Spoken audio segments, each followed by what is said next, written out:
Hi, everyone. Oh, Hi! Jumbled over our words. Hooray! I did the countdown today. I let you do it for the first time in 43 episodes.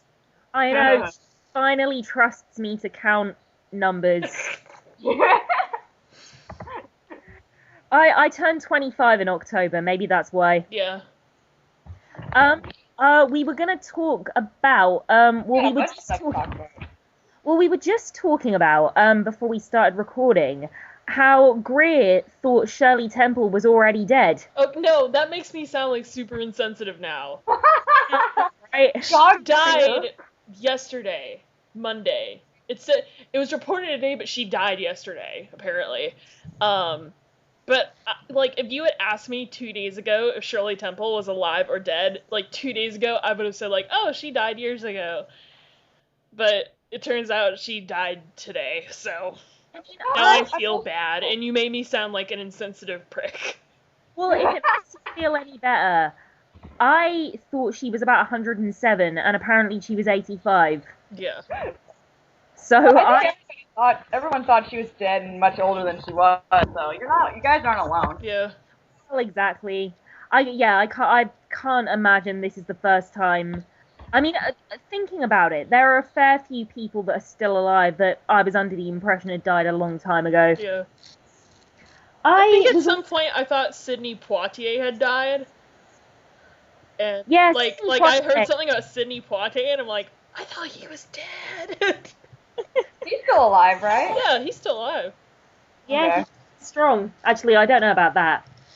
I think at some point I thought Dick Van Dyke is still alive, right? Dick Van Dyke will never die. Dick Van Dyke, not only will he never die, he will never age. If you look at him in Diagnosis Murder and you look at him now, he hasn't aged. Oh, yeah. He's immortal! He doesn't look like Bert, though. He doesn't look like that anymore. Although what's weird is that in Mary Poppins, he also plays the old man that runs the bank, and he looks nothing like old man Dick Van Dyke. Yeah, I forgot about that. It's sort of interesting. You see him in old man makeup, and now you get to see him as an old man. Yeah. It's a little weird. It's a little weird. It's a little creepy. It'll be like when the Harry Potter kids actually become middle-aged, and then we look at them in the end of Deathly Hallows. You know what? When I saw Saving Mr. Banks, I totally thought of you when Emma Thompson, P.L. Travers was talking, when they were talking about they were gonna cast Dick Van Dyke for the Mary Poppins movie, and Emma Thompson, P.L. Travers in the movie was like, absolutely not. Like, you have people that are, national treasures, and Dick Van Dyke is not a great actor. And she was just going on and on ranting about Dick Van Dyke and how terrible of an actor he is. And I was just thinking of you the whole time. But do you know what? I think he's great in Mary. Obviously his accent, that's no secret. But I think he's great in Mary Poppins. Maybe it's because the film is 40 years old, but I couldn't imagine anyone else playing Bert. Not even a real British person? Yeah, not even someone with an actual accent. You know what? You're probably surprised to hear me say this, but no, I think he was perfect for the part. It kind of adds to the charm, though, Yeah, it does. I mean, the movie's kind of mad and all over the place anyway, as brilliant as it is. And, I don't know, there's something quite poignant about his performance. Like the end, when he's talking to Mr. Banks and kind of trying to get him to see that he needs to spend more time with his kids or he'll realise he's missed out. He does that, he doesn't overplay that at all. Neither of them do, and they have great chemistry, and they're totally different, and it's awesome. Oh my god! Your dog's shit. We just want to confirm that none of us have been eaten by a dog. Holy crap. Okay, I'm so sorry. It's okay. I'll edit. I'll edit it. It's all right. Came over the recording. I thought he'd be okay, but no. Apparently, I can't trust him here. If you edit out, I'll kill you. If you edit what?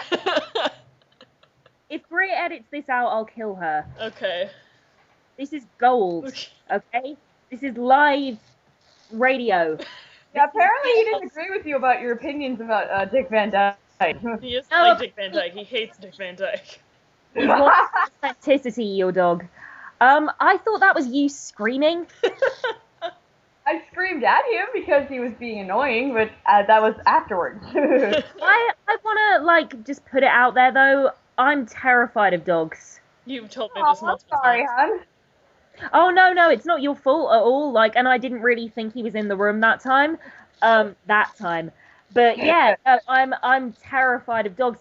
I'm fine with spiders. I'm fine with snakes. I'm fine with almost anything else. Cats. You don't think cats are fine with you, but.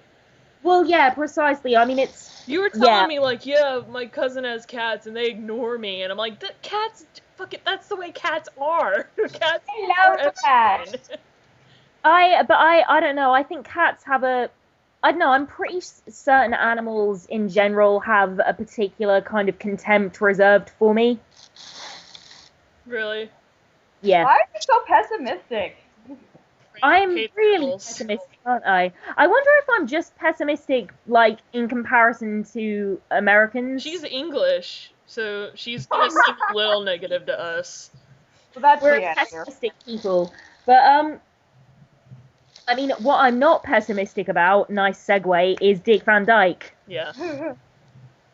How did we get on this topic? Oh yeah, people we thought were dead. Philip Seymour Hoffman died this week, and it's sad. Okay, I'm gonna stop laughing now because that's sad. Yeah. That is very sad. Philip Seymour Hoffman dying. I know, it really is. Especially because, like, recently my boyfriend showed me a movie and he was in it. And he was so good, Marion Mack. It's amazing. That's a great movie, and I don't know. I got my mom to watch it. She hates animated, like, movies. Yeah, I mean, the last animated movie I showed my parents was Persepolis, which they really liked. So I'm thinking maybe now it's just those kind of big Disney musical kind of animated films they don't like. Like, me and Georgia were talking about how our parents don't seem to respond warmly to animated films in the same way that we do. Mine doesn't either. Well, my mom doesn't. I wanted her to go see Brave with me, and she didn't want to. I think she was like, I don't want to watch a cartoon. And I'm like, excuse you. It's Pixar. It's not just a simple cartoon. Do you know how long they worked on Merida's hair for that movie? I think those movies are, like, you know, the kind of good Disney films, the good Pixar films, I think are often superior to their kind of adult counterparts. Mm-hmm.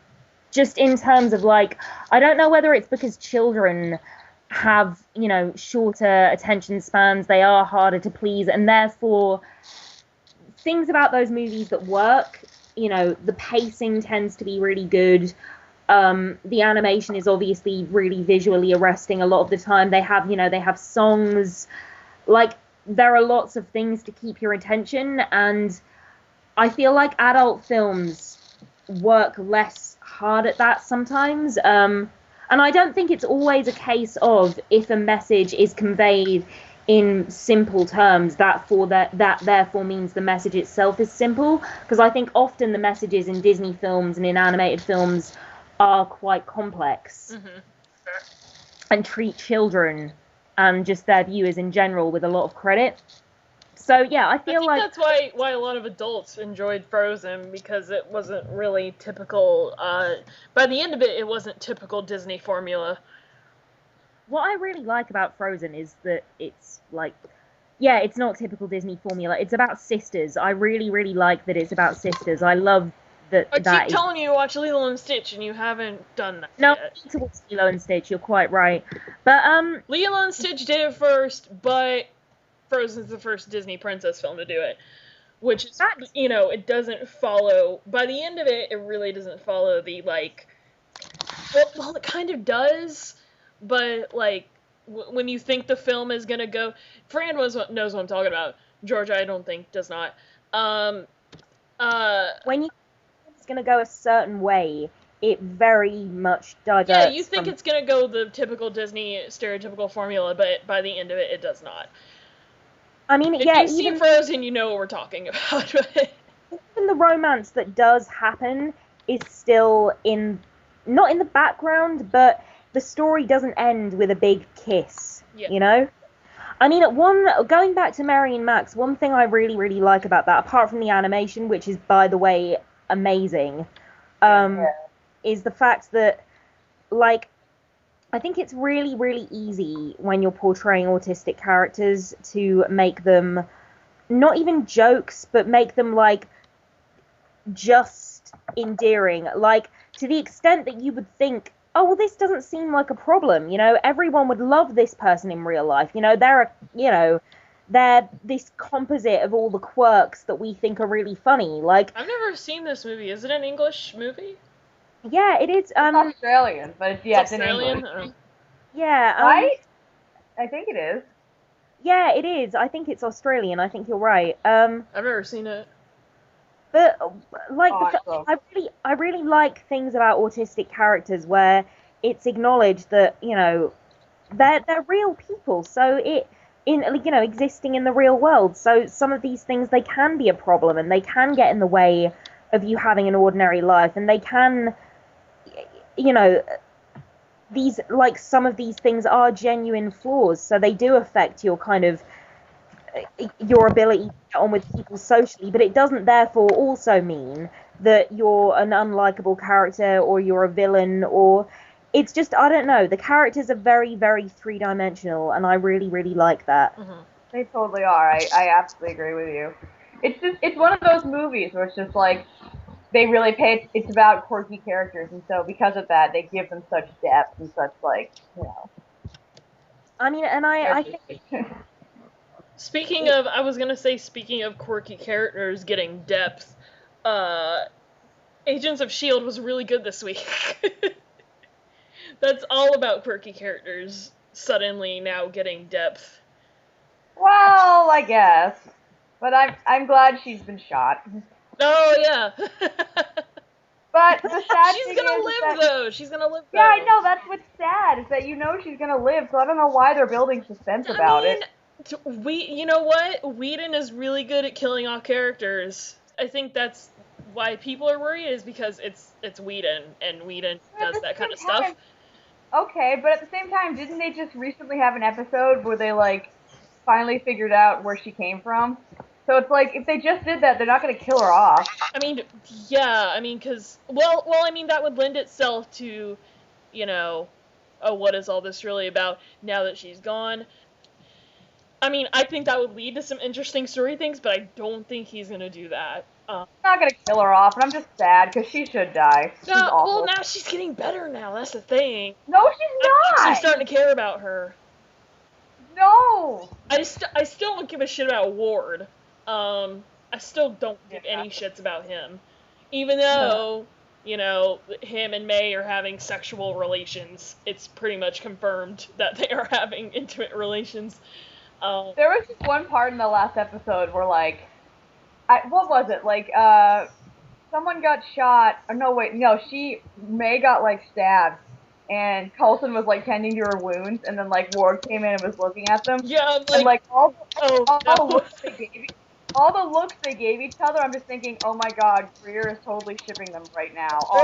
Ward, I started freaking out when Ward was like, he had that look of like, oh my god, is Coulson touching her boobie? Like, that was the exact look he had on his face, like, are they touching?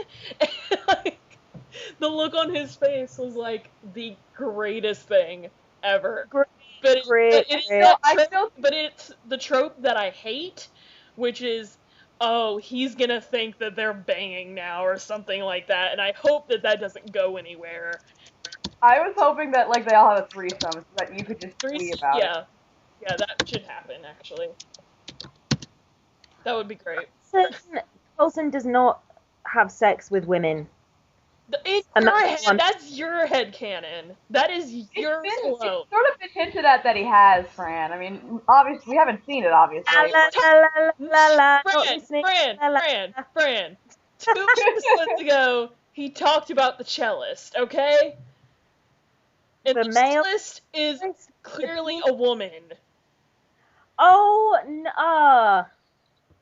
The cellist is a woman, and I'm sorry. You broke her gay fantasies. I was already, like, not sold on Agents of S.H.I.E.L.D., but now I'm No. No, Coulson carries that whole fucking show. He's great. Clark Gregg is such a great actor. Well, Did you Greg, hear what he said though recently? What? There was some kind of interview he had, and he said that like people who aren't like who are impatient about like the show, or he called them losers. Yeah. And so like people were getting up in arms about it because it was he was saying like you should wait for it, and if you're not, you're just a loser. It's just tons of nerd rage. People are so impatient. I know, but like nerd rage is a powerful thing. You should not, just insult them so easily. They can fight back. You would think, wouldn't you, that Clark Gregg would know the perils of engaging with really, like, angry internet nerds. I mean, he's been part of that fandom for a long enough time to know that they're not reasonable people. I mean, to be fair, Yeah, the Marvel fandom, the real nerd rage happens in the DC fandom. I've seen, especially with like Man of Steel and the Batman stuff with Ben Affleck. I mean, that is like top quality nerd rage. I have never seen nerd rage that much in anything else. I like how you said that top quality, like we're talking about buying like milk or something. It is. I was thinking a nerd rage happens like in the DC fandom. like if it was a sport, it would be a 10. Cage-free and farm raised. Yep. We were all talking at the same time there. I think we have to do. That's a bad habit of mine, actually, and I'm sorry about that. Oh no, I do it too. I'm terrible. I think we're all gonna have to do that bit again, just so it works as a coherent.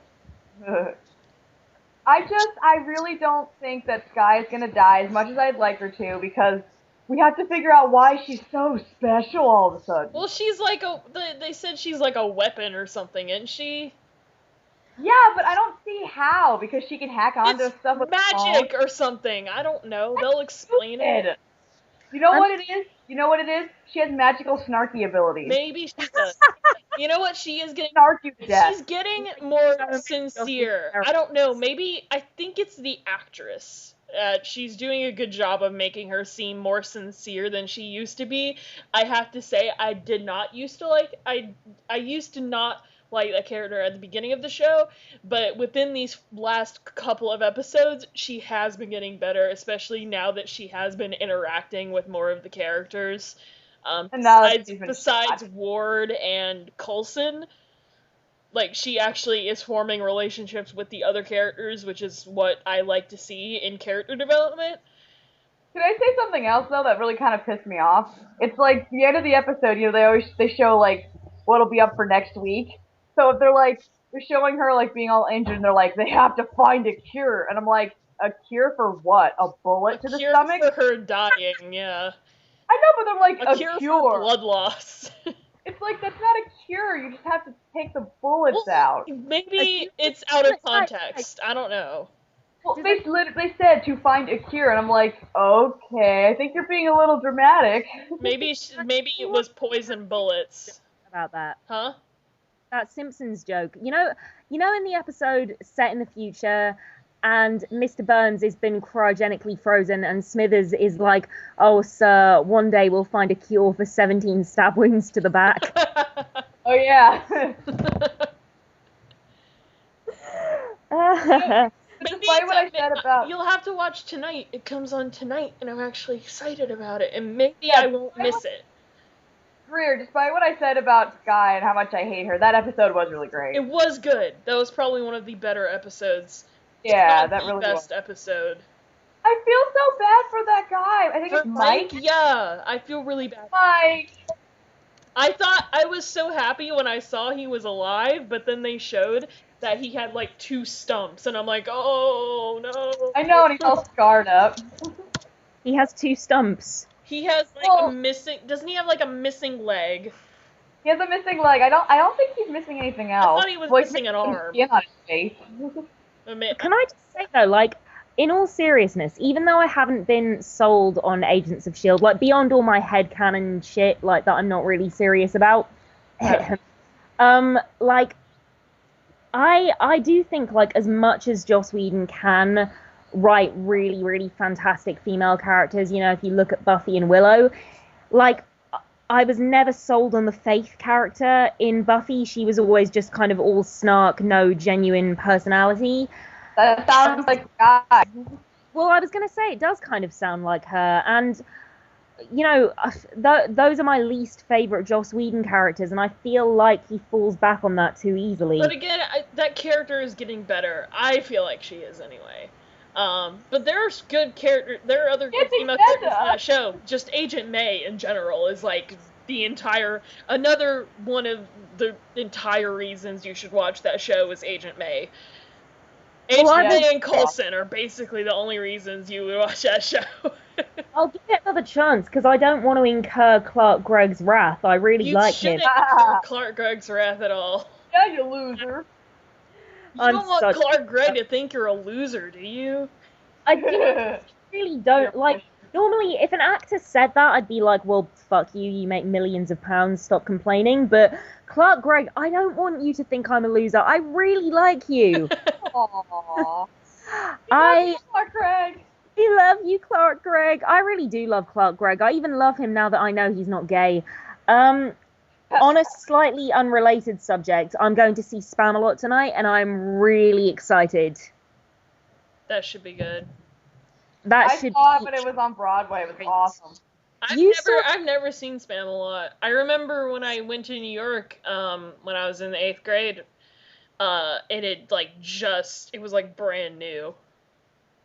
I am so jealous because you, Georgia, saw it with Hank Azaria and David Hyde Pierce. No, I didn't actually. Did you not?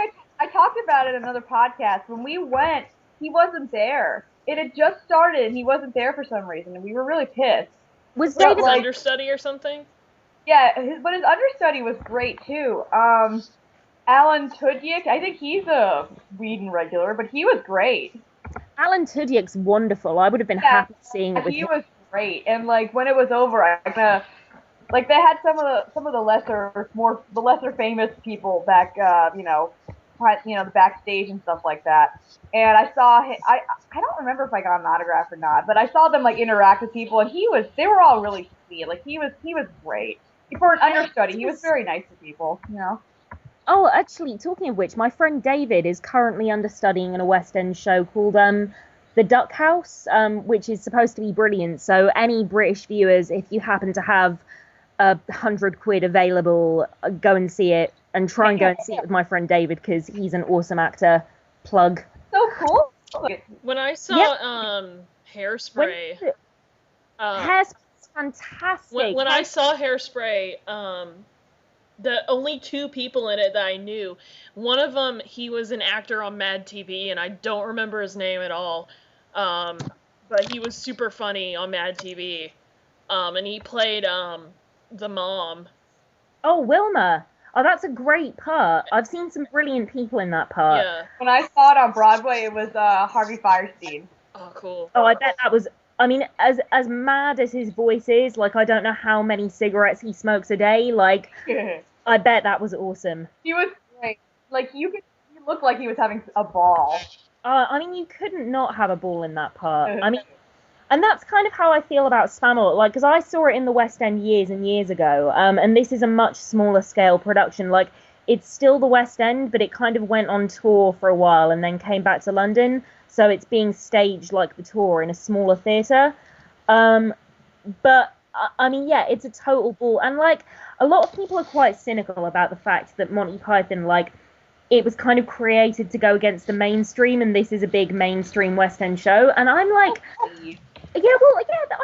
kind of, oh please. I can completely, like, you know, I get the need to create things to go against the mainstream, but it's not like staging it as a West End show is going to take any of that away. You know, comedy will continue to exist, and...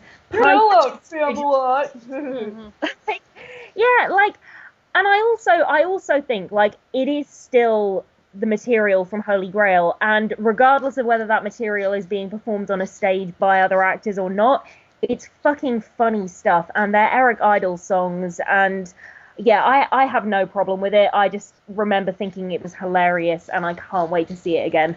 I'm excited. I know, I only saw it once, just some time on Broadway, but I loved it. I want to see it more. It was just so good. And I wouldn't even care who played what part. It was just still really good. Yeah, I mean, it's interesting. Like Tim Curry, when I saw it, he was a great King Arthur. Tim Curry, I just, before we started recording, watched Muppet Treasure Island. He is so good in that He is part. in Muppet Treasure Island. I forgot about that. Oh my god, my boyfriend got me, he got me a bunch of movies for Valentine's Day, and he already showed me a couple of them already because he doesn't, I don't know, he likes to just show them now. And one of them is this movie that's so funny. It's National Lampoon's Loaded Weapon, which is like a parody of like Lethal Weapon, all the Lethal Weapon movies. Oh, and yeah. Tim Curry is so funny. He's like the lead henchman to William Shatner's main villain. And like, oh my god, the first time you see Tim Curry, it is hysterical. He's completely decked out in a little Girl Scout uniform. It's like on pigtails. I really want to see that. Does he play the villain? Yeah, he's the lead henchman of the bad guy. And he's so funny. Said, everybody's funny, like, but he just, like, the first time you see him, he's just like, Girl Scout cookies. Oh my god. He's got this horrible accent, but it's so good. I love him. Like, he can elevate any bad movie. Like, that... I know, he's so cool. Like, that Don Bluth movie, like, I think... The Penguin one, I can't remember what it's called. Penguin and the Pebble or whatever? Yeah, it's got a bunch of... It's... Like, well, the thing is, it's got a bunch of good people in it, like Martin Short, Tim Curry, and, like, but, I mean, like, Tim Curry, like, barely saves that one. He's the villain again, and he's quite funny in it, but, I mean, that, I think, is possibly my least favorite animated film. I think it's horrible. Yeah, I remember seeing it as a kid and being, this sucks. It really, and that's one of those animated films where, and that's the thing, like, why it's such a misconception that kids will enjoy anything, because that is one of the animated films that as a kid you know is crap. Yeah. But I know, it's like, you know a movie's bad when a kid's just like, this sucks. Yeah, oh, totally, yeah. I mean, like, it's really interesting, like, Don Bluth I don't even think is a terrible filmmaker, like, obviously The Secret of Nim is brilliant, but there are things like, it's really interesting, like, Land Before Time, and particularly American Tail, I love, but I wonder whether, if I saw them as an adult, having not seen them as kids, I would still love them, and I think it's a really interesting question. Like, are there certain films, like, films for me, kids films, fall into categories of, like, brilliant, like you would enjoy them whenever you saw them. Crap, you would hate them however old you were when you saw them. And then there are those movies that you wonder what category they fall into. I agree with you about, like, that there are some kids' movies where, you know, if you saw them now, you'd probably think, oh. Oh, I got an example, Rocket-Doodle. No, I loved Rocket-Doodle as a kid, and then I saw it when I was an adult, and I'm just like, wow, this really sucks. Yeah, and I mean, I remember seeing, Pete's Dragon is another really good example. I loved it as a kid.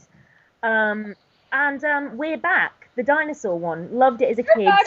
I liked We're Back. I mean, I haven't rewatched it since I was a kid, but I really liked it. I don't know. I like bits of it, and I like bits of Pete's Dragon, but I'm just aware that there are things about them now that don't work, because, I mean, what I said about kids still stands. I do think they're very discerning, but there are little details that you just don't notice as a kid if you're swept up enough by the magic of seeing interact with, you know, real people, or, like, seeing a bunch of mice singing There Are No Cats in America. You can be swept up enough by to then not notice things that very definitely don't work. But I don't necessarily think that makes adults more discerning. It just means that they've seen more. Mm-hmm. Yeah. No, you bring up some really good points. No, it's interesting, isn't it? This is what got me into the Nostalgia Critic. He's the only person I could find that actually talked about stuff like this with as much passion as I did. Can I just say, I found the guy who was played the mom in Hairspray when I saw him on Broadway. Paul Vogt is his name. He was on Mad TV and was really funny. And the other person, I just said, there were two people that I knew that were in that version of the stage play. It was him, and then Penny was played by Alexa Vega from the Spy Kids movies. Aww. That's So that awesome. was kind of adorable for somebody my age, and I'm just like, I've seen every single Spy Kids film. Wow, you must have been excited. It was, yeah, I mean, it was alright. She didn't look anything like herself. Like, she looked like the character. Well, that's, yeah, I was gonna say, like, everything, you know. so. Like, I mean, Spy Kids is one that I loved as a kid and I love now. I think that's an awesome movie. I mean, it's got, like, Alan Cumming turning people... It's got Alan Cumming turning spies into, like, big, horrible cartoon blobs. Like, Antonio Banderas is in it. Who's in it? Antonio Banderas. Oh, yeah, he's adorable. I love Antonio Banderas in children's films. Oh, he's so cute. The only thing I love about those movies is that Machete is in the same universe as them. Is it? Oh, yeah, you haven't heard this theory? Is that, like, they're in the same universe because Danny Trejo is in those movies, too? Yeah, and he's their Uncle Machete. Oh, yeah. That would kind of make sense. How awesome is that? That would be pretty so, like, awesome. Well, the little kids are Robert Rodriguez films. Yeah, so while the little kids are off saving the universe, Machete is cutting off people's heads somewhere. That's awesome. Actually pretty... I wouldn't be surprised if, like, that was actually what was going through Robert Rodriguez's head when he was making... That's awesome! When he cast Danny Trejo in those movies. I think that's great. I always forget that Danny Trejo is, at least in the first one. I don't remember if he was in any of the other ones. He was in another one, because I remember Film Brain talking about it. The second one for like 5 minutes. Oh, okay. From what I remember. I don't remember much. I've only seen the first two, and I thought they were okay, I guess. I don't know. I remember seeing the third one in theaters. Oh, wow. I remember, yeah. Wasn't there another one with, like, none of the original people? Yeah. I think Ricky Gervais did a voice. With Joel McHale. Ricky Gervais was a robot in that movie. Robot dog. I mean, honestly, like, I heard, like, 2 seconds of dialogue from that, and I was like, Ricky Gervais usually I could listen to read the phone book, but I was just like, nope, done. Like, god damn it. You should listen to the review that it wasn't a midnight showing that Brad Jones did of it, but he saw it during the daytime and he saw it with Jake, and that was the funniest thing. I am gonna listen to that. That sounds hilarious. What was I gonna say? Oh yeah. There's a new Twilight Zone style show that's just coming in the UK that everyone should watch. It's called Inside Number 9, and every episode is set in a different house or, like, building with a number 9 on the door. And it's an... I live in a 9! Oh, shit! Hey, that's awesome. So that means that something terrible is going to happen to you. Great! Your dog really will eat you. Oh my god! Attractive zombie virus. That's going to be one of the plots of the next episode, I'm sure of it. God damn it. But it's a really, really good idea. I think the next episode to air is going to be a silent episode. But it's kind of like the Twilight Zone, if the Twilight Zone was British. So kind of British sort of kinds of characters and stereotypes. And in the way that the Twilight Zone, it commented on American culture, I think Inside Number 9 is kind of a comment on English culture. It's a little bit less supernatural than the Twilight Zone, but it, based on the first episode, has those same kinds of real, like, gutter punch endings. And it was just the one I saw, it was, like, beautifully acted, beautifully written. It was like a great piece of theatre. Like, I've never seen anything like it. It was so good. Is Rod Serling in it? Yeah, they brought him back from the dead. To British. Supernatural. Series. But there isn't like a narrator at like an esque Rod Serling narrator, is there? There's no narrator, but it has quite a similar. There isn't loads of theme music at the beginning, but it has that similar kind of off-kilter score. So there are little similarities in there. It's a really, really good series. I couldn't recommend it highly enough. Like, and I think both of you would really, really like it. Yeah, it sounds alright. I haven't watched a terrible amount of Twilight Zone, so I don't think it matters. I really don't. I think just if you're a fan of really well written horror, oh, okay, like I think you'll be sold. cool. Mm. So I'm excited about that. I'm also excited about Idina Menzel singing at the Oscars. That's gonna be the greatest. That news broke this morning. It certainly did. Yeah, we're topical today. Yeah. I watched some snippets of video last night because they apparently it was her and Kristen Bell and Josh Gad and the guy that plays Hans, Santino, whatever his name is. They were at like a live singing of the music for the movie. So they sang songs. I mean, yeah, I think it's going to be awesome. I can't wait. Because I mean, like, Idina Menzel, like, I wasn't sold on her for a long time because of dressed like Elsa. That would be amazing. That would be the best costume ever. But yeah, then I saw her in Rent and I loved her, and then obviously really loved her in this. She's a great Broadway actress. She really is, yeah. And in Enchanted, I really liked her, and she was a character in Enchanted that could very easily be she was in Enchanted. Hateable, and you really feel for her. Yeah. You kind of feel for her too much, actually. Like, her whole life gets stolen in Enchanted. It's kind of messed up. She was the bad guy in Enchanted, right? No, that was Susan Sarandon. Who was she in Enchanted? She was the girlfriend. She was the girlfriend in Enchanted, right? Okay. Yeah. Adams ends up like home wrecking. Yeah, okay. Yeah, I remember her now. But yeah, so I'm excited about that. And it kind of reminded me of when they did the same thing with Les Mis at the Oscars a couple of years ago. And poor Russell Crowe trying to sing live. Poor Russell Crowe. You know what, actually, I watched the Nostalgia Critic commentary that they did for the Les Mis review, and I completely forgot how much Brentalfloss completely makes that video. Oh my god, he's hilarious. I mean, like any time they kind of break the review and just do the sketch is my favorite part of that. Any time that he's on screen is like. I just really like the bromance. Can I have an entire review of that? Like, can there be like a 20-minute video of just him as Javert? Jesus, yes. And a Captain Crunch hat with slinkies on his shoulders. Just how shitty it was, just how shitty and cheap it was.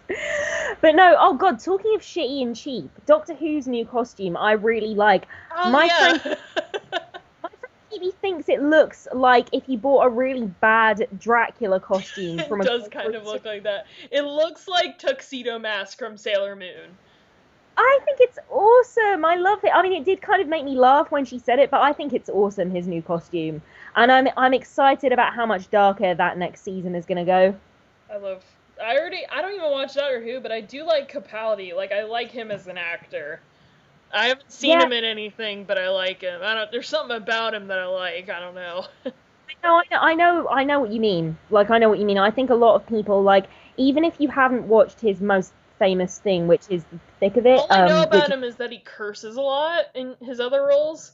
In The Thick of It, more specifically, he plays a spin doctor for the government, and is like, he's based on a guy called Alistair Campbell, who was a spin doctor a few kind of years ago, and quite kind of like notoriously sort of ruthless and corrupt. And yeah, he's based on that character, and yeah, on the show he's fucking hysterical. So I'm really excited about seeing him play Doctor Who. I think it's a really interesting choice, and there is something about him as an actor that is just compelling. I like that it's an older guy, because the past few years you've just had really young guys. Yeah, and can I just say, anyone that's got a problem with that, just leave the fandom. Just leave. Yeah, fuck off. There are like 20-something college fangirls that are just getting into it, that just kind of got into it for... Who came first? David Tennant? They got into it for David Tennant only, and now they're like, oh, it's older guy, and I'm like, yeah, I mean, that. I mean, to true. Like, it's not like middle-aged actors aren't acknowledged in fandom culture. I mean, if you look at, like, goddamn Patrick Stewart, like, fangirls drool over him, and he's about Have 140. you seen? I watched David Tennant on How old did you say Patrick Stewart was? I might have been exaggerating somewhat with yeah, maybe not even in the right ballpark with 114. I saw. I think he might be 117, maybe. Maybe 117. I think that might be more accurate. I think I might be more in the right kind of sphere. Yeah. I saw David Tennant recently on Graham Norton. It was before the Day of the Doctor thing, and him and Matt Smith were on Graham Norton promoting it. And David Tennant had his hair grown out, like, really long. He was wearing a ponytail and everything. Like, his hair went to, I think past his shoulder blades. And he said it was because he was doing a play. And I'm like, that's, like, kind of hot hair. I kind of like that hair, actually. Yeah, I mean, I'm torn about that hair. Maybe I'm taking it too seriously, being torn about someone's haircut, but I kind of... Yeah. I don't know. It's like when everyone threw a shit when Matt Smith shaved his hair for a movie or something like that. See, I quite liked that. He's got a very bumpy head. He's already kind of, like, weird looking to me, so, I mean, him with a shaved head was like, huh. My friend Katie thinks he looks like a foot. A foot? Yeah. How random. Oh my god, that's hilarious. Hang on, I'm going to quickly tell her that she's mentioned in this podcast, Okay, so well, just...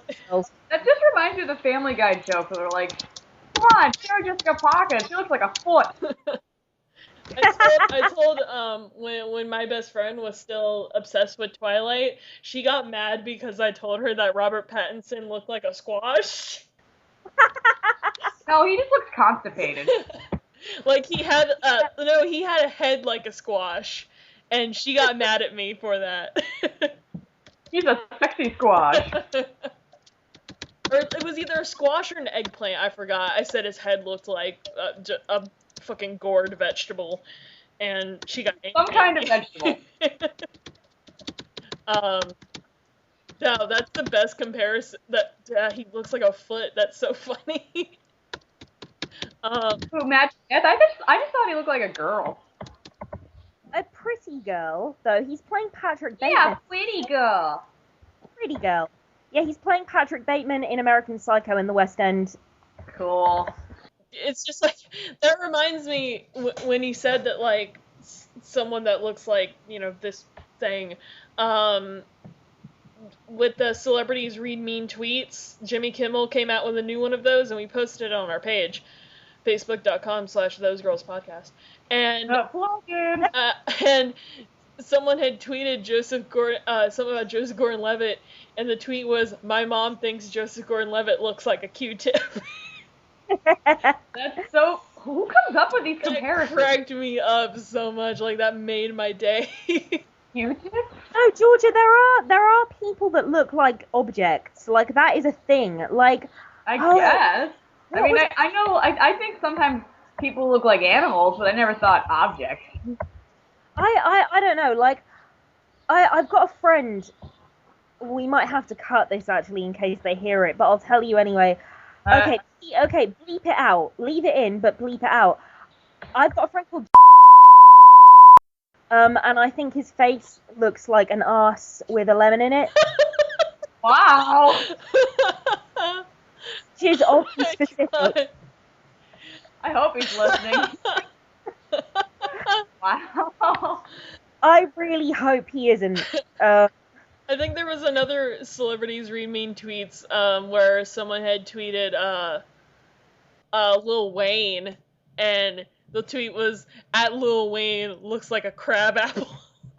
Yeah, And then Lil Wayne wasn't offended because he doesn't know what a crab apple is.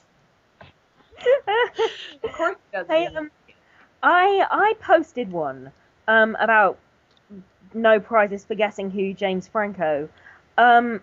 And I think it was something like, and this was before I'd seen celebrities read mean tweets. I just tweeted, you could paint a grey wall grey, but it still wouldn't be as fucking boring as James Franco. James Franco was in the newest Celebrities Read Mean Tweets. He's gonna find you, He Fran. was in that. It wasn't your tweet, though. It was someone else that called him a douchebag. It will be next time. I hope so. I hope they have James Franco on again, because I think that's a particularly mean tweet. Dude, he's planning, I think it's like him and Seth Rogen are planning a movie about The Room based on the Disaster Artist book. Yeah, what the hell's going on with that? That's gonna be awesome, but that's insane. I laughed so hard when I heard that, because I was laughing over Fran's imminent rage, because The Room is one of her favorite things, and James Franco is her least favorite thing. Very conflicting. It was true. I was a little bit torn. You're tearing me apart, James Franco. I've already made that joke, but I don't care. That was a good joke, though. It's a good joke. It's a good joke. He literally is tearing you apart. He really is. Yeah, he's ripping your arms off right now. It's funny because it's true. Yeah. But I mean, I think I have to say I'm excited about it. Like, I want to see that movie. You know, that is a movie that I want to see get made. Mm-hmm. So if James Franco wants to make it, have at it. Who's playing Tommy Wiseau? I don't know. They just said Tommy Wiseau wants Johnny Depp to play him. that would be pretty. Oh my god! I love that, actually. I mean, yeah, hell yeah. If that happened, I'd be delighted. It would actually make Tommy Wiseau hot. Ew! I know. Ew. The future prospect of that makes me ew, but Nauseous. I'm gonna think that because it's Johnny Depp. Now he truly will be Johnny Depp. Yeah, Johnny Depp. No, I mean, I think Johnny Depp could do it. I think Johnny Depp is kind of all over the place as a person I'd like to see him try to do that accent. But what accent? What is that accent? Fuck accent Nobody knows. So has that French Bulgarian thing that he has going on. It's like Outer French. space, You know what? intergalactic. I don't think he's human. I think he's like Wizovian. What's that from? He's like a Vulcan or some shit. Yeah, No, seriously. Vulcans have emotions, don't they? Oh, yeah, that's true. Not a Vulcan. I don't know a lot about other alien species, but he's definitely not a Vulcan. Mm. I don't know what he's his own creature. He's from his own planet that, just like Krypton was destroyed. I just say my other favorite story that came out. My other favorite story that came out today. I want to ask, have they just announced that they're making it? They haven't listed any casting yet? They just said that they're making it. Who would you cast as the other people? Like, let's pretend. Like, who would be Lisa? You mean the actress who, I think, Yeah, basing it off of the Disaster Artist book. Yeah. So it would be like actors playing the actor, not the actor playing the character. Okay, well, I don't know their name, so I'm just gonna call them that. It's Juliette Daniel. I don't know who could play her. I mean, she's kind of pretty. I mean, no, she is pretty. She is pretty. That's unfair. Like, but she's it's funny that they talk about her as this kind of femme fatale, because she's much more like, she's a girl next door kind of character. Not She's a femme fatale at all. I could see like Reese Witherspoon. Yeah, Reese Witherspoon would be good. She's got the right look, and she's. It's so weird that they're really doing this. Like, It really it's like making a serious movie about Birdemic. You know, it just seems so insane. Yeah, although Ed Wood. Yeah, I think it might be very reminiscent of the Ed Wood film. Okay, hold it. The difference between that is that Ed Wood, that movie, came out in the 90s, way after Ed Wood had died. This is like, all of them are still alive and well, and could probably be in the movie themselves, you know? Greg Sestero could play himself. That would be great. I hope Tommy makes a cameo. Yeah. Oh yeah, as like I don't think know. Tommy would have too much pride. Like No. I know the perfect cameo. At the end of the movie, it'll be like the fake Tommy Wiseau will be all alone, and then the real Tommy Wiseau will come down in his spaceship and be like, "Let's go home now, huh?" They'll fly away into space. The end. Tommy Wiseau can make a cameo and be that pug that's on the counter in that one scene. Oh, hi, doggy. Oh, hi, doggy. You're so sexy Apparently, today. according to that book, I haven't read the book, but according to an excerpt from that book, that scene, that part, the hi doggy, was completely improvised. Of course it was. That was not in the script. It has nothing to do with anything. There was just a dog on the counter. Hi doggy, bye. I like the theory that they had like 2 minutes to film that scene because they were being kicked out of the store. Yeah. Is that true, or was that just a joke that was a joke that he made in the room review. Like, I know that's a joke, but is that true? Oh, I don't know. I don't know. I've not read the book, but I want to really bad. I wouldn't be surprised if it was true. Like, you got 2 minutes to film, and no, I'm not moving my dog, so deal with it. Moving my dog. By the way, does anyone else find it hard to... You know Greg Sestero is objectively quite an attractive man. Does anyone else find it hard to... Well, like, he used to be a model. Like, he's got that look. But I can't find him hot now that he's been in that movie. You can't find him hot because he's Mark. They should all be committed. None of them are hot. Oh, Mark. How's your sex? Mark, you're so sexy and you're modeling. Ha ha. Oh, Mark. He is, though, objectively an attractive man. I mean, He tried to have sex with you on a spiral staircase, though. Yeah, that would be awful. That's uncomfortable. That's a breaking. Like, I was in this, like, music video once. It was like this really cheap thing, and I had to lie down on a staircase. Just lying down on a staircase for a while hurts, let alone having sex on it. Yeah, lying down on a staircase, fuck, thinking about it, I couldn't imagine how you would even do that. It hurt my neck, like, the rest of the night. I was really stiff, but whatever.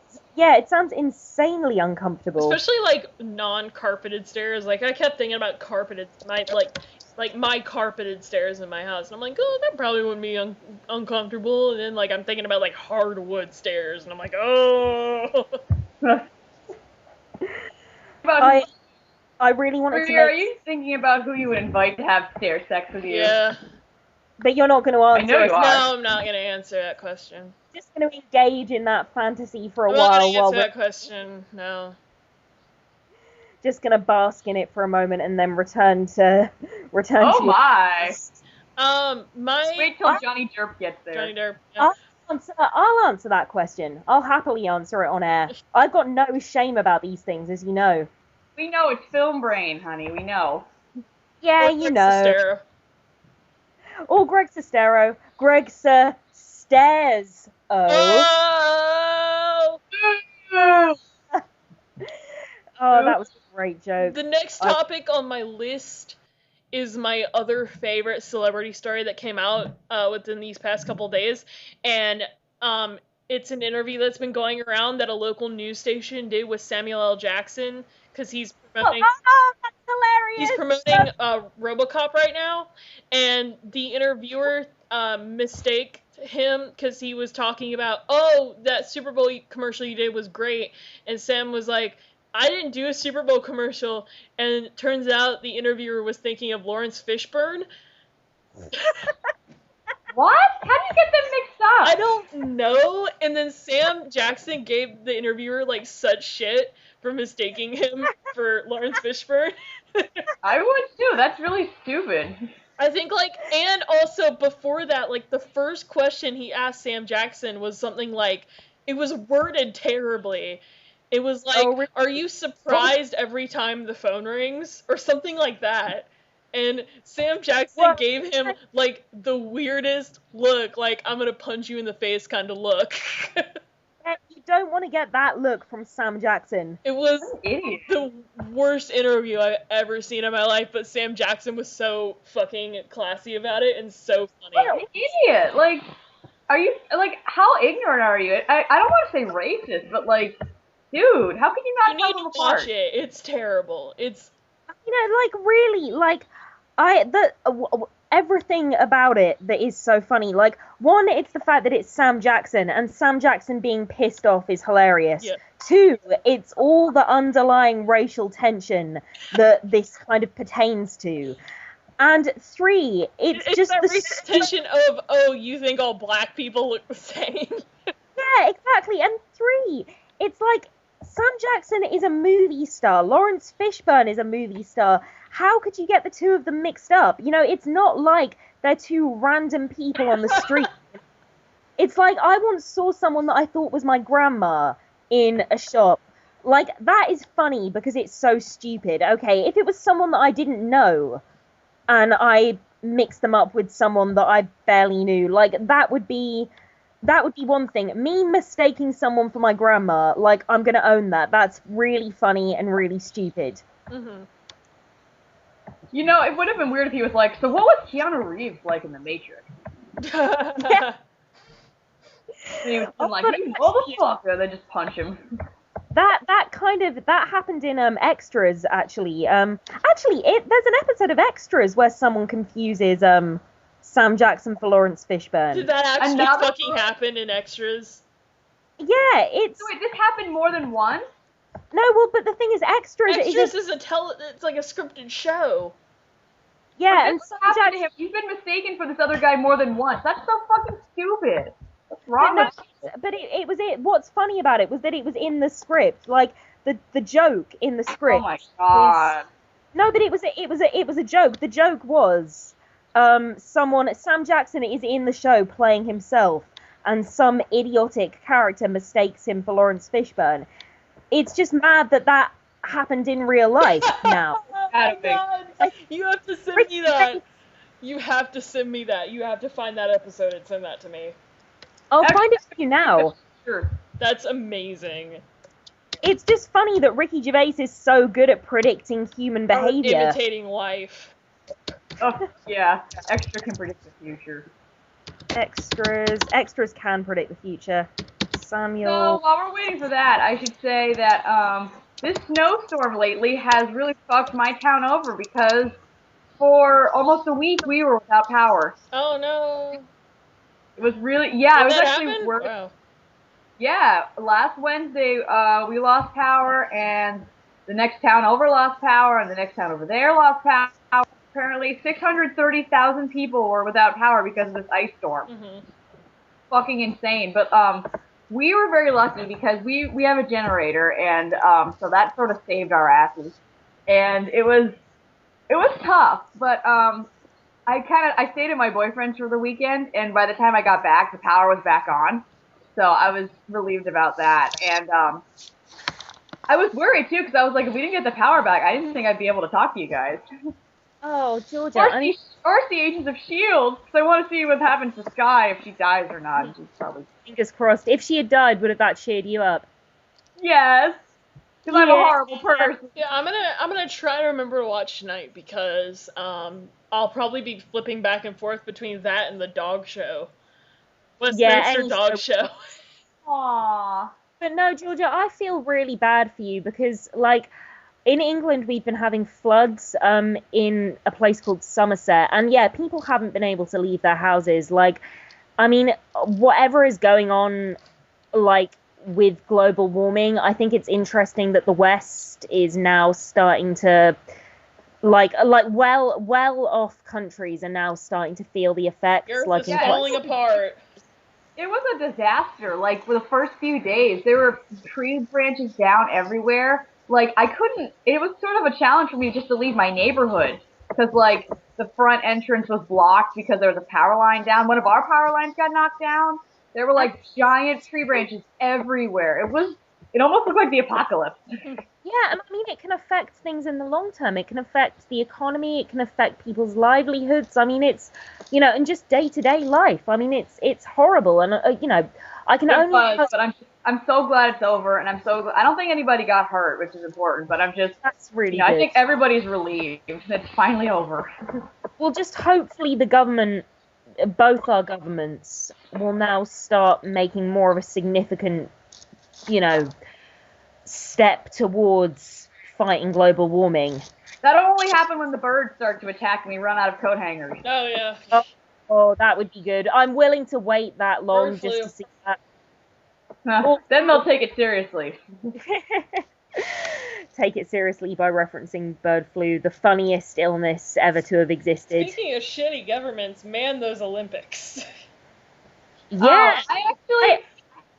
catching it at all, except for yesterday when my boyfriend and I went to an Applebee's, and it was on like 2 TVs. That was the only Olympic thing I caught. I've been flipping back and forth, but it's either been ice skating or hockey.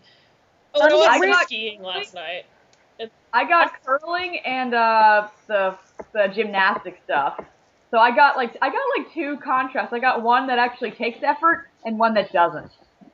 Well, I mean, gymnastics, that's not in the Winter Olympics, so you must have been watching something else.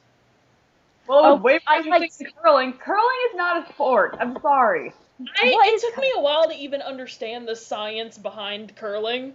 I had to that shit, because I didn't understand the whole thing, like, what are the brooms supposed to do? Like, I didn't understand that at all. Honey, it sounds like you gave it way more thought than most people. But what the hell is curling? I don't understand what curling is. You throw a stone across some ice, and two people with 2 brooms sweep in front of it and try to create enough friction to stop the stone and land it in like a certain part of the ice, and that depends on how many points you get.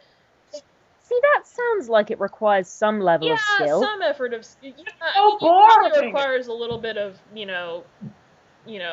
catching up with the rock, and that rock is really heavy, so you probably have to, like, be able to slide it a far enough distance, and...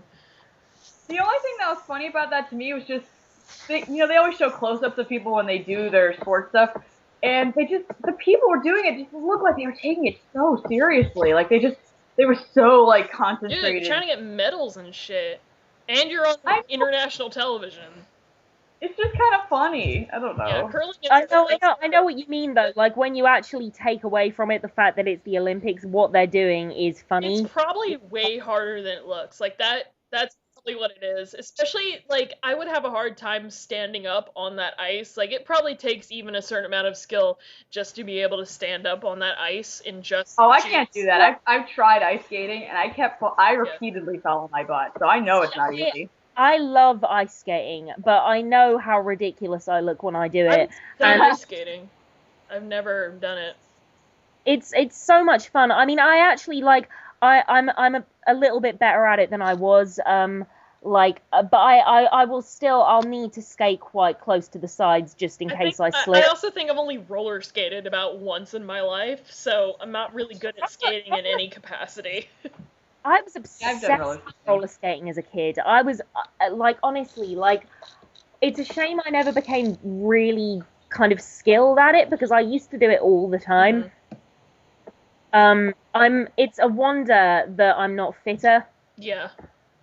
It's a wonder that I do no exercise whatsoever now.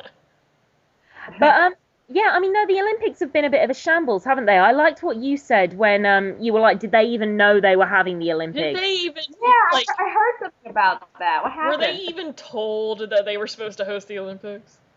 But I mean, I know what you mean. Like, apparently, like, the hotels have been... the hotels that are housing the athletes and the journalists are in various states of construction. Yeah, I've heard it's been, like, disgusting. What was it? One of the Olympians took a picture of the tap water, and it looks like piss. Some say that, like, might be a hoax, but, I mean, I don't know. I wouldn't be surprised.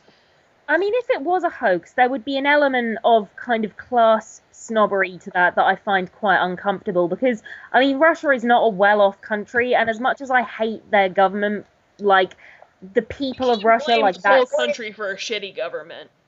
No, you can't, and you can't mock them for being poor, but by the sounds of it, it's not a hoax. By the sounds of it, it really is that shambolic, like, and hotels not being booked and stuff like that. Like, I don't think that's like just Russia. I think that was like the hotels not having their plumbing correctly in yet. So that's probably why the water probably looked like that. It sounds like what some people experience at cons. Yeah. Oh god, yeah, I suppose so. And that was in, cons take place in America and England and often are shitty. Well, they take place everywhere, but just I'm sure that there are people who are like, oh, I dealt with that same thing at Comic-Con last year, Yeah, no, that's true. I mean, it's really the Olympics thing is a difficult one for me, because like I'm I'm inclined not to watch it because of what I know is going on in Russia, but again, number one, you can't blame the entire country for a shitty government. No, you're right. You're right. And the Olympics are about the Olympics are supposed to be about the athletes and the people that have trained for years and years for one day of their lives. But I mean, the thing is, I don't think it should be taking place in Russia because I think that we should be taking a much firmer line on the kind of hunting down and the torturing of gay people. I don't think we should be contributing to that government. But well, some people have been like sort of sticking it to them. Like I heard that Canada, I think before the Olympics, Canada made this like they made a video making fun of them. Yeah, I mean Canada and America and even countries like Greece. I mean, they have made it clear of what they thought. I think Obama sent a couple of people as part of like a diplomatic panel. They always send like diplomats to the Olympics if they can't go themselves. And he sent 2 openly gay Olympic athletes, former gold medal winners or something like that, former Olympic athletes that are openly gay. So I mean, he's made it clear what he's thought. Other countries have made it perfectly clear what they think. But then why are we having them there in the first place if that is what we think? Because it's the Olympics and it's tradition, I guess. I don't know. They had the Olympics in China and nobody gave a shit. Maybe they're trying to see if like I don't know, it could help. I mean, I think China has done some pretty shitty stuff, but they had the Olympics in Beijing in I think 2008 and no one gave a shit. No, you're right. And the reason we're concentrating so much on it is because gay rights are such a hot button issue. And I agree with you, Georgia. Like, I think there is an element of, let's see if we can go over there and like it's like we have disagreeing issues. We don't agree on the same things, but maybe just for 1 week we could all get along. I mean, that's what the Olympics are supposed to be about. No, I don't think there can be any let's all get along when people are being hunted down and tortured, which is what is going on now. But again, that is the government are doing. Well, that's what they're trying to do, but I guess it's not successful. But whatever, they're trying. Sorry. They're trying. Like I don't know, maybe it won't work. No, I mean, but I know what you're getting at, but I don't feel ultimately like we're doing enough. I feel like by going over there and saying for this one event we're going to get along, we're not complicit and we're not condoning it, but we're also not actively taking a stand against it. And countries have made it clear what they thought about those things. I mean, there are way more issues going on in Russia than just the gay rights thing. I mean, there are people who have problems with it because they were former Soviet Union, people have a problem with that. People have a problem with, there's like supposedly some animal rights issues going on over there right now. I mean, people have other problems with Russia, besides the gay thing. People have problems with Putin and, Russia has so many fucking problems. So, I mean, there are way more issues than just that.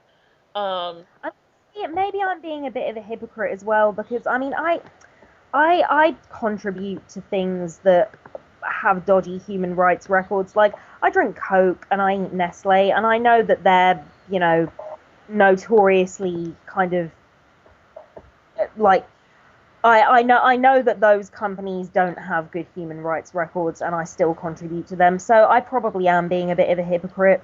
I thought Coke helped out with a tsunami effort recently. I don't know. Yeah, they did. Like when the Philippines had a tsunami, didn't they donate millions of dollars to the effort? Yeah, but I do wonder whether, I mean, Coke has money to burn. I wonder whether there's an element of, that's like a show charity effort, but I know.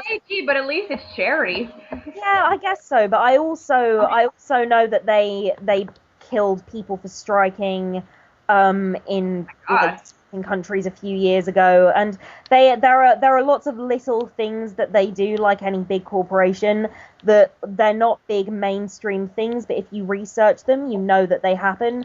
And the same with Nestle. There was the whole baby milk scandal, where I think it was a powder that could be used as baby milk, and they were actively advertising it and saying this is better for your baby than regular milk in really, really poor countries, which is obviously awful.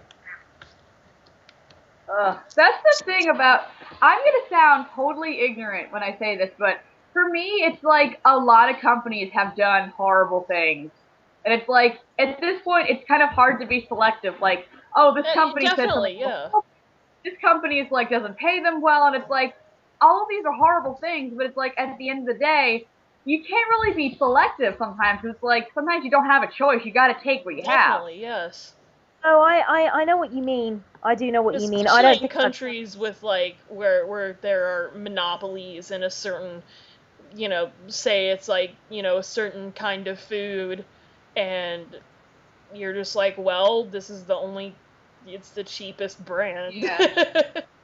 I mean also in America too. They have the same thing. Like, there's a lot of companies that have done wrong things, like Papa. Everyone gives McDonald's shit, and I'm just like, but it's cheap, and I can eat it. Yeah, or like Walmart, or Barilla, where like they said some homophobic stuff. Like people. But Barilla is there are cheaper brands than Barilla at my grocery store anyway, so it wasn't really a problem for me. But if it ever was on sale, I mean, I would buy it if it were cheaper than the alternatives.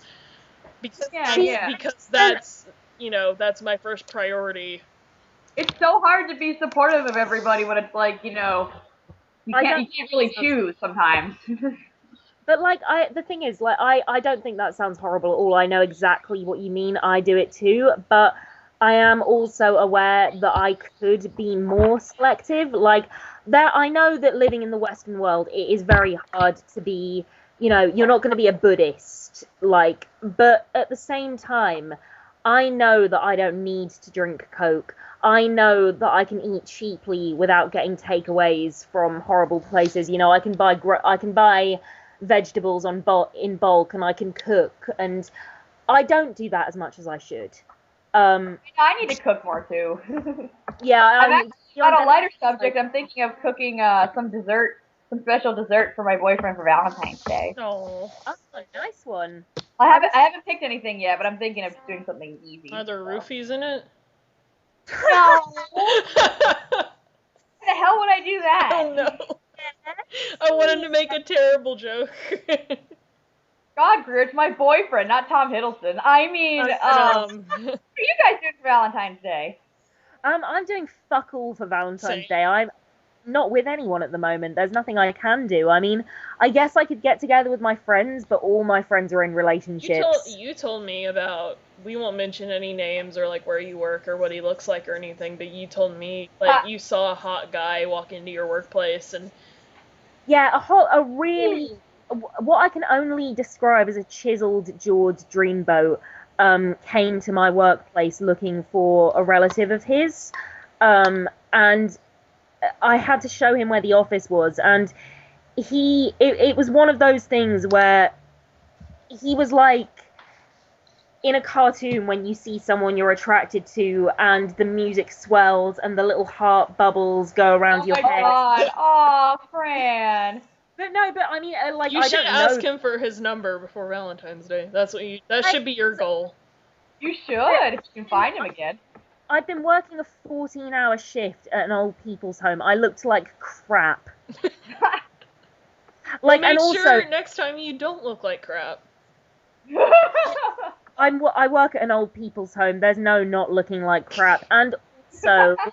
It would be inappropriate. I'm sure I would be breaking rules of some kind. Well, you should just slip You're your number. not allowed to look nice. You have to look ugly for the old people. I do. Well, half of them can't see. It's not like it makes any. Write your number on a piece of paper and like slip it privately, like into his ass cheeks. In his locker. Into your mouth into his mouth with your tongue. Yeah, privately and subtly slip it into his mouth with my tongue. I The thing is though, like all joking aside, like I came into work about 2 weeks ago, and yeah, I went into someone's room and it was just covered in poo. I mean, it's just like that is the job, you know? Oh, that sucks. Yeah, kind of. Although anyone, I don't know. Don't say anyone could do a job like that, because they can't. That takes a lot of like effort and responsibility. I couldn't do that job. No, but I think I mean people always say this to me. They're like, "Oh, you know, I couldn't do it. I don't know how you do it." But it's like anyone you care about. If you care about someone, you don't mind taking care of them, and it's not to do with like I'm quite a lazy person. When I'm not at work, I'm on Facebook. You know, I'm not out jogging. But because I care about them, it's good fun. You know, you have a chat and, you know, you get down on your knees and you clean it up, and, you know, it's not like writing a graduate thesis. I don't have to kind of engage my mind in cleaning poo up. I just have to make sure that I do it properly for the person that I care about. That's a great out of context line. I don't have to think properly to clean poo up. Well, I clean poo. I don't know why, by the way, I'm moderating my language. I should just say shit. You're a lady. I am a lady. Because I am a lady. You sound mean. Get all that shit off the floor. Clean up all that fucking shit. But no, I mean, I really, really don't mind. I love the job. I mean, there are elements of the management that I should probably be careful what I say here, but You're not having any names. It's all right. Nobody's happy with their bosses. Everyone has a complaint about their bosses. It's like a fact. True. There's a lot of funny legislation in the care industry. Like, you know, I do always have to watch what I say, but I think it's fine. Nobody I work with is listening to this. As far as you know. Are you my boss? Have you secretly been my boss this entire time? Yes. Bastard! You are so fired. Because you said shit instead of poo. Do you know what? Tolerate that language. If I got fired, I would at least not have to work my 14-hour shift tomorrow. I had one yesterday. I'm working another one tomorrow. I'm going to be exhausted by the end of this week. Oh, that sucks. Yeah, I mean, it's not too bad because it's just like two shifts wedged together, but it works out at 7:30 a.m. to 10 p.m. Mm-hmm. Oh, jeez. Which is pretty intense. Sorry. Georgia, honestly, what have you been eating? Georgia, my stop God. transforming into your American werewolf in London. I can't help it, you guys. Georgia, now is not the time. My God. Now is not the time to be Michael J. Fox. You teen wolf. That actually was a Michael J. Fox joke that did not involve Parkinson's. I was really hoping that somehow it would involve Parkinson's. It does not involve Parkinson's. That was a Michael J. Fox joke without mentioning his Parkinson's. Well, good for you. Good for you. There are lots of funny things about Michael J. Fox's career that have nothing to do with Mainly Teen Wolf and Marty McFly. That's about it. I just really little. He was really adorable. Yeah. Oh, that is adorable. I just really like that there's a Doc character with a love interest called Clara in Doctor Who and in Back to the Future. Oh, yeah. Kind of awesome. I'm sorry about my dog, by the way. Okay. Oh, I thought that was you. I'm not a No, werewolf. you were transforming. I knew you were an Animorph. Okay, there's Oh my God, that would be so awesome. You even remember the Animorph that got changed into an eagle and then nothing about Animorphs, by the way. I was into Animorphs as a kid, but I was not. It's one of my biggest fears, being trapped in any way, and that like it includes like people turning into things like animals or inanimate objects, or so there was this story where inanimate objects. Well, he turned into You feel really trapped and afraid, and you get the shakes when someone transforms into a lamp. It's a scary Like a Wonder Twin. like in Twin Peaks, where Josie Packard transforms into a doorknob. Does that happen? Only in David Lynch, Greer. Only in David Lynch. Yeah, that's a very David Lynch concept. But no, I mean, no, in all seriousness, people being... Animorphs is awesome. Animorphs is awesome. And yeah, he transforms into an eagle and doesn't turn back for like 3 books. But does he ever change back?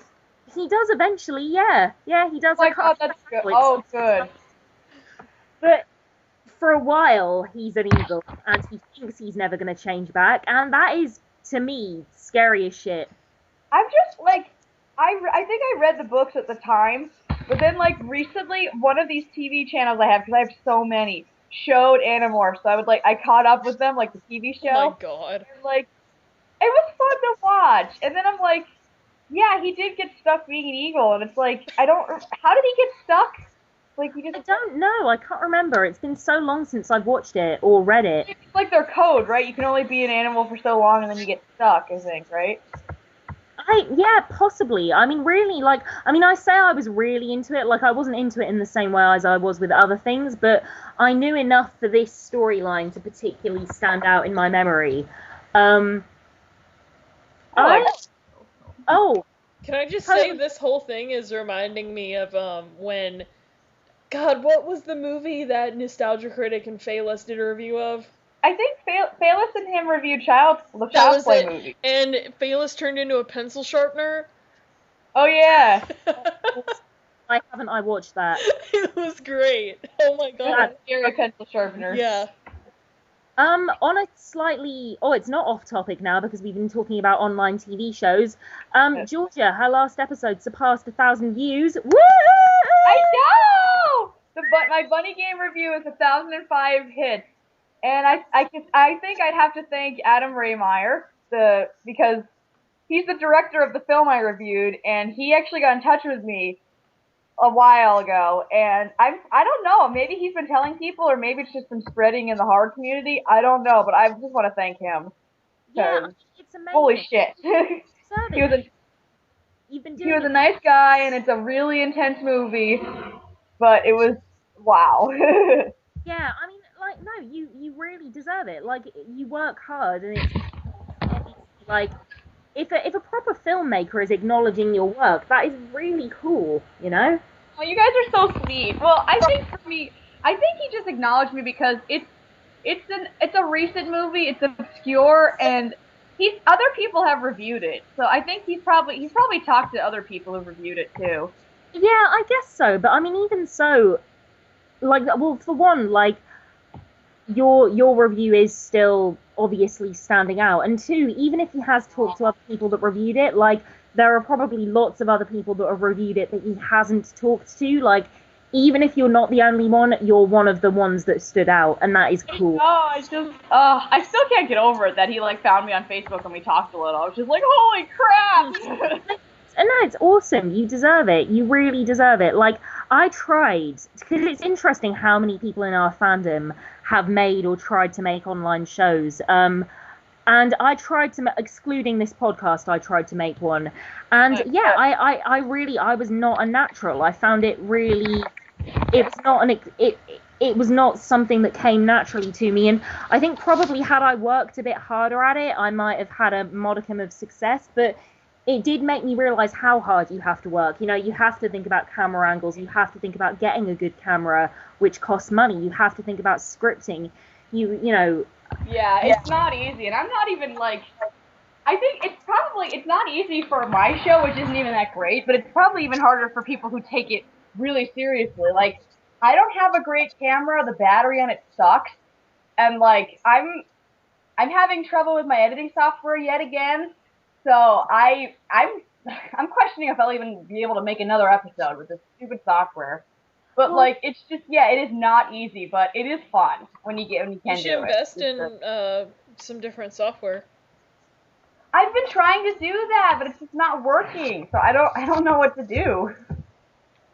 I mean, I think it really makes me appreciate, and I will defend to the hilt, like, it annoys me when people say that the people that we watch on, you know, things like That Guy with the Glasses don't deserve to make money out of what they do. They absolutely do, probably more so than a lot of people that are successful in entertainment, because they do everything. They do all the editing, the directing, the writing, the performing.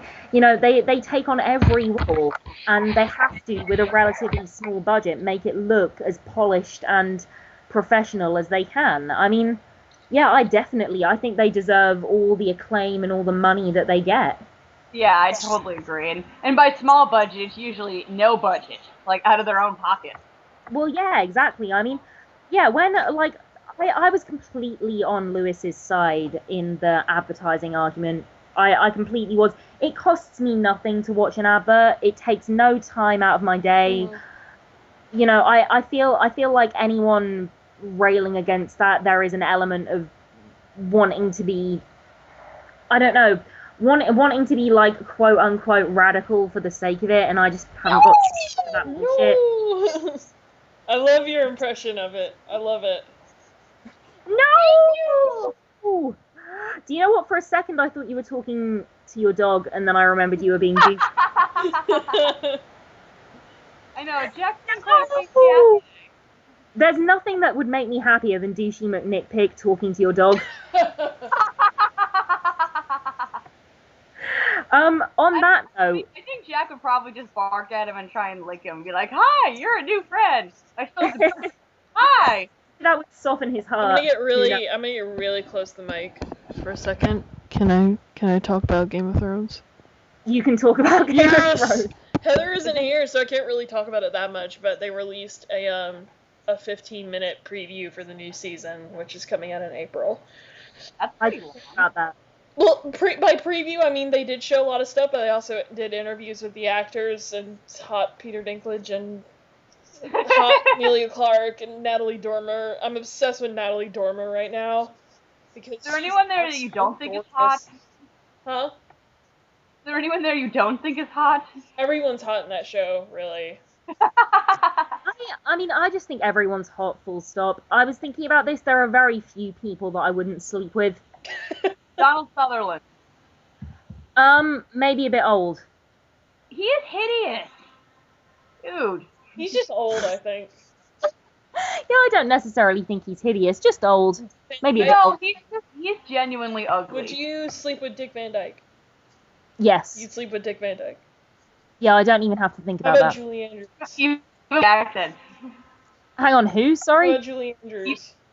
No, Julie Andrews looks more noticeably old than, even though she's obviously a beautiful woman, I wouldn't sleep with her now. She's a lady. Oh, she's a lady. Whoa. Excuse me. She is a lady. I would have slept with her when she was young. Yeah, like Maria, like Sound of Music era. That sort of period. You guys have such standards. Yeah. I have super high standards. No, I really. Did you want to talk about more than just who you wanted to sleep with in Game of Thrones? Did you want to talk about I finished the first book finally. I did. So I don't know what's going to happen. Heather does, I think. So that's why I wish she was here. Heather's sick right now, by the way, which is why she isn't here. Feel better, Heather. Feel better.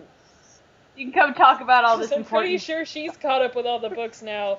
In the time it took me to read one book, she finished all 5 of them.